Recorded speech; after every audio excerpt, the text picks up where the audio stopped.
ಹೇಳ್ತಾರೆ ಕಥೆನೂ ಚೆನ್ನಾಗಿದೆ, ಕಾಮಿಡಿ ಚೆನ್ನಾಗಿದೆ, ನೋಡಿ ತಕ್ಕ ಸಂತೋಷ ಆಯಿತು. ಕಾಮಿಡಿ ಚೆನ್ನಾಗಿದೆ,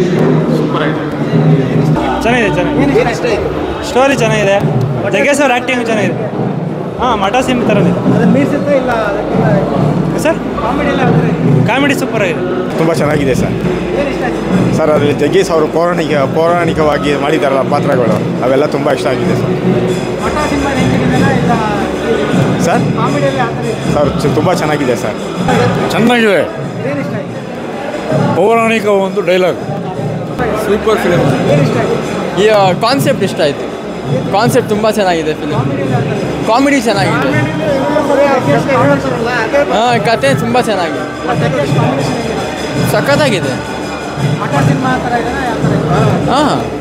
ತುಂಬ ಚೆನ್ನಾಗಿದೆ ಅಣ್ಣ. ಈ ಥರ ಫಿಲಮ್ಗಳು ತುಂಬ ಕಷ್ಟ ಈ ಥರ ಸಿಗೋದು.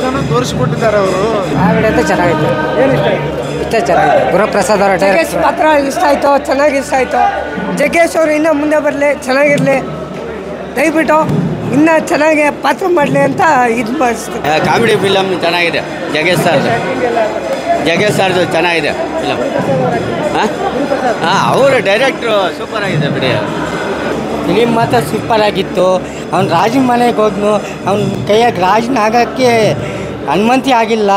ಲಾಸ್ಟಾಗಿ ಬಂದು ರಾಣಿ ಕೈಯಾಗಿ ಬಂದು ತಾಳಿ ಕಳಿಸ್ಕೊಂಡು ಅವನು ಇದು ಮಾಡೋಕ್ಕೆ ಬಂದು ಅವನ ಕೈಯಾಗ ಆಗಿಲ್ಲ.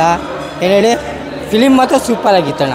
ಜಗ್ಗೇಶ್ ಅವರು ಇಷ್ಟ ಅವರ ಕಾಮಿಡಿ ಎಲ್ಲರಿಗೂ ಗೊತ್ತಿದೆ ಅಲ್ಲ, ಕಾಮಿಡಿ ಇಷ್ಟ ಆಯಿತು. ತುಂಬ ಚೆನ್ನಾಗಿದೆ. ಡಬಲ್ ಮೀನಿಂಗ್ ಎಲ್ಲ ತುಂಬ ಕಾಮಿಡಿ ಅನ್ನಿಸ್ತು.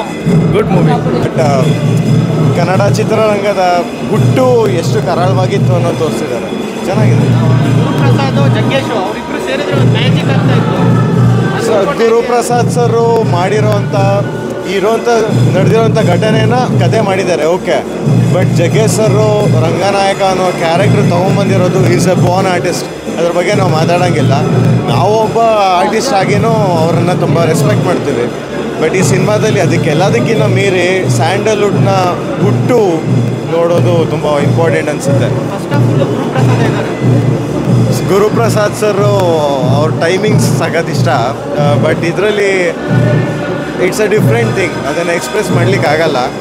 ಬಟ್ ಸ್ಟಿಲ್ ಅಪಾನ್ ಎವ್ರಿಥಿಂಗ್ 1911ರಿಂದ 1936ವರೆಗೂ ನಡೆದಿರುವಂಥ ಕರಾಳ ವಿಷಯಗಳನ್ನ ಚೆನ್ನಾಗಿ ತೋರಿಸಿದ್ದಾರೆ. ಮುಟ್ಟುತ್ತೆ ಸರ್. Thank you.